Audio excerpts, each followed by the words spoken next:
আমিন।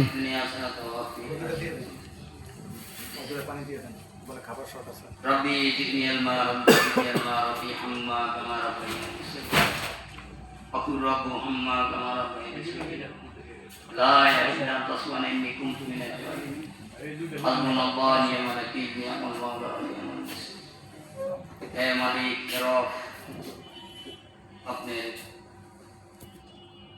মায়ের রমজানের রোজাদার ব্যক্তিদেরকে নিয়ে আপনার কাছে ছড়িয়ে দুই হাত দিলাম মালিক আপনি যার যার মনের আশা আকাঙ্ক্ষা পূরণ করে দিন আল্লাহুম্মা আমিন।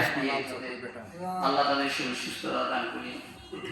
আর রব্বুল আলামিন আমরা পাপী বান্দা মওলা, আমরা জানি না আপনার ইবাদত করতে, জানি না আপনার সাথে কথা দিতে রাখতে। মওলা আমাদের সব কিছুই ক্ষমা করে দিয়ে আল্লাহ আমাদেরকে নিষ্পাপ হিসেবে করুন। আল্লাহুম্মা আমিন। আর মওলা আপনার এই কোরআন নাজিলের মাস কিছু আয়াত পড়েছি, আল্লাহ তওবা করেছি, দুরূদ পড়েছি, এই পাপী বান্দাদেরকে নিয়ে আল্লাহ রোজাদার ব্যক্তিদেরকে নিয়ে হাত দুইটা উঠাইছি। যার হাত পছন্দ আল্লাহ কবুল করে আল্লাহুম্মা আমিন। আমিন আমিন সুম্মা আমিন রহমাতিকা ইয়া রহমানির রহিম আমিন।